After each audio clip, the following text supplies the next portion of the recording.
Pues sí, seguimos rescatando episodios muy curiosos de nuestra historia. Hoy hablamos de la relación entre los reyes católicos. El de Isabel y Fernando fue un matrimonio con pasión y con mucha política. Nuestra historiadora Bárbara Rosillo conoce todos los detalles. Bienvenida. Muchas gracias, Blanca. A ver, un matrimonio que fue muy importante para la historia de España. Crucial. Muy importante, pero se casaron siendo muy adolescentes. Muy jóvenes, sí. Se casaron con ella, él creo que tenía 17 y ella 18 años. Fue una boda digna de una novela porque había muchos intereses en contra de que ellos dos contrajeran matrimonio, y entonces ella huyó y él se disfrazó de mozo de mulas y se encontraron en Valladolid y en el Palacio de los Viveros contrajeron matrimonio. No fue un matrimonio por amor, propiamente dicho, ¿no? Como eran los de la época, pero sí que hubo amor en esa relación, sí. Y hubo pasión, podemos decir también. Mucha. En las cartas que se conservan, lo dicen. Y cuando, como íbamos a hablar de la muerte de doña Isabel la Católica, cuando falleció, él dijo que el dolor atravesaba sus entrañas, y así lo dejó escrito. Bueno, fue un matrimonio donde también hubo celos. Porque, a ver, Fernando era un poquito mujeriego, ¿no? Sí. Y eso a Isabel le llevó por la calle de la amargura. Hay una frase que me ha gustado muchísimo, que dice, la amaba sinceramente, pero dábase a otras mujeres. Ellos tuvieron 5 hijos, 4 hembras y un varón, y tuvieron una relación muy tempestuosa. Pero claro, él era muy mujeriego y ella sufría muchísimo porque ella era una persona muy fuerte, con un carácter... ella es una persona muy singular porque hizo cosas impensables para una mujer en el siglo XV, aunque fuera una reina. Entonces en ella hay una conjunción de inteligencia, de personalidad, de capacidad de trabajo increíbles en ese momento. Y con una sensación muy fuerte de su poder y de lo que ella tenía que hacer en su vida. Ella era reina de Castilla y, a pesar de haberse casado con Fernando, no quería dejar ese papel. Ella no quería estar en un segundo plano. No, bueno, en absoluto, ni lo fue jamás. Alguna que otra rencilla, ¿no? Sí. Luego él, claro, como hemos dicho, que era muy aficionado a las mujeres, pues tuvo varios hijos fuera del matrimonio.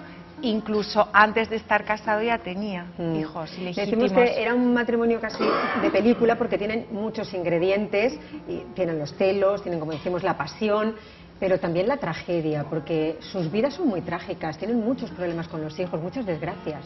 Muchas desgracias, sí, claro. Ella demostró un rigor enorme en muchas de sus decisiones, como la expulsión de los judíos, la creación de la Santa Inquisición, el increíble descubrimiento de América que cambió la historia universal. Todo fue bajo su reinado. Todo fue, sí, y además ella en su testamento dice muy claramente que se tenga en cuenta que ha sido por ella.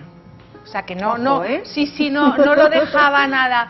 Y luego, claro, fue muy triste porque su único hijo varón, el infante Don Juan, que hablamos que nació en Sevilla el otro día, falleció. Claro, para ella, el único hijo varón que era, bueno, y luego falleció su hija mayor, falleció el nieto también, el nieto y luego doña Juana la Loca, que estaba completamente incapacitada para reinar. Claro, todo esto le trajo a ella muchas preocupaciones, muchísimas, ¿no? Muchísimas. Iba a continuar ese reinado, ese legado enorme, que ellos tenían. Sí, así es. Y muere con poco más de 50 años, ¿no? Sí, ella murió en Medina del Campo, que era una de las ciudades más importantes de la Corona de Castilla por su feria, que era un lugar importantísimo de comercio a nivel europeo. Venía mucha gente del resto de Europa a comerciar.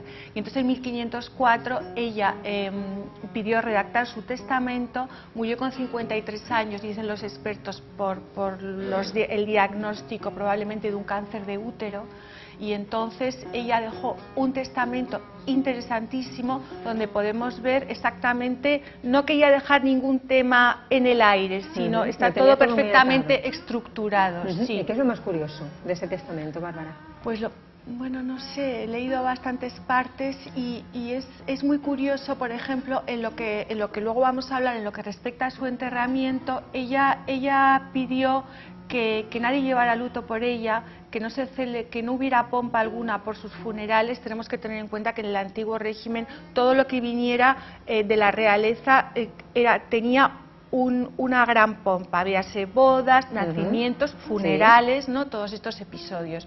Entonces ella pidió lo que te digo, sin luto, sin pompa y que su lápida, o sea, que su cuerpo se colocara bajo una lápida en el convento de San Francisco, en la Alhambra de Granada.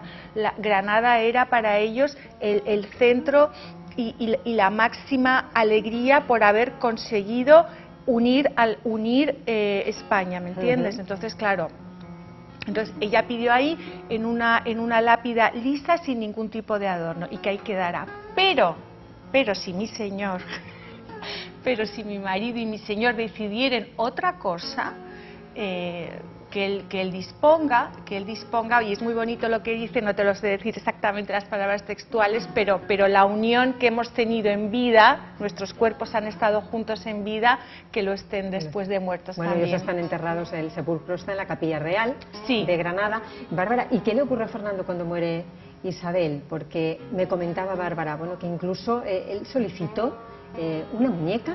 Sí, cuéntanos esta historia, ver exactamente, porque claro, él quedó desolado totalmente a la muerte de Isabel. Él quedó desolado, él estaba muy preocupado por los intereses, primero por el enorme problema de su hija, que era la heredera de todo, doña Juana la Loca. ¿Y tenía problemas psicológicos? Sí, por los problemas graves. Luego por la enorme ambición de Felipe de Habsburgo, sí, Felipe el Hermoso. Entonces, Felipe el Hermoso, como sabemos, murió de repente, jovencísimo. Por tanto, él, como le pidió su mujer, tuvo que asumir la regencia, porque su hija estaba incapacitada, fue incapacitada para gobernar. Entonces, él, aún a pesar de esto, muy poco tiempo después decidió volverse a casar con una sobrina carnal de Luis XII de Francia, que se llamaba Germana de Foix, una mujer muy joven. Pero aunque intentó por todos los medios tener su sucesión, no pudo. Tuvieron un hijo que falleció a las pocas horas de nacer, un hijo varón al que llamó Juan. Entonces, cuando él le sobrevivió bastantes años a su mujer, murió en 1516. Cuando él sintió próximo su final, pidió cosas que hubieran pertenecido a su primera mujer. Para sentir el apego de... Que fue el amor de su vida, claro. Sí, yo pienso que sí. Y entonces, una de las cosas que le trajeron fue una muñeca. Os explico, las muñecas de moda eran la manera en que las distintas cortes se mandaban sus últimas tendencias. Entonces, claro, hoy en día vivimos en un mundo completamente distinto, pero hacían unas muñecas a veces de un tamaño bastante grande, no te imagines como tamaño natural de una persona, ¿no? Y entonces las vestían y las enjollaban de tal manera para que vieran otras cortes cómo vestían. ¿Cuál era la próxima tendencia? Sí, y entonces la muñeca, que debía ser una auténtica maravilla, se conserva, el inventario fue tasada en una cantidad muy importante y cómo iba vestida. Entonces la muñeca iba vestida con un sayo, como si dijéramos la parte de arriba, negro, de brocado negro, el brocado una tela carísima, la falda era carmesí y luego estaba todo,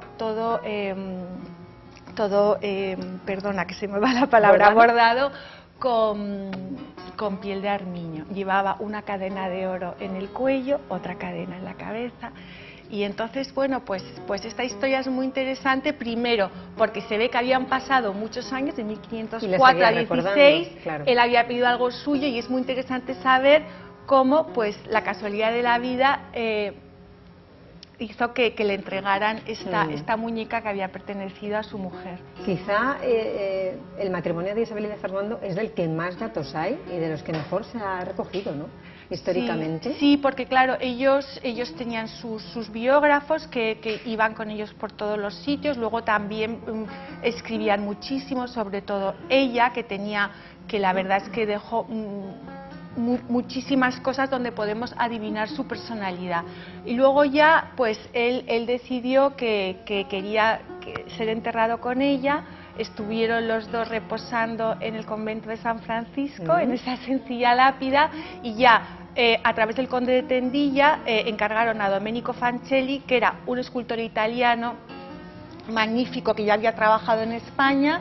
Fancelli hizo el cenotafio en Génova, lo trajeron a España y aquí ya ensamblaron todo, y creo que a partir de 1521 reposan juntos.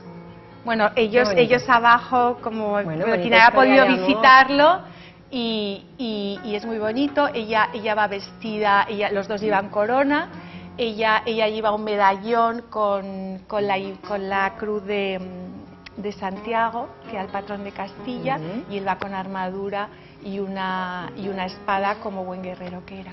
Y ahí está. Bueno, les había dicho yo que Bárbara se conocía al dedillo toda la historia de amor de Fernando y de Isabel la Católica. Tenía razón, ¿no? Bueno, pueden visitar su blog, siempre lo decimos, Arte y demás historias, o su página barbararosillo.com. Se van a enterar de cosas muy interesantes relacionadas con nuestra historia. Gracias, Bárbara. Una semana más, te esperamos la semana que viene, como siempre.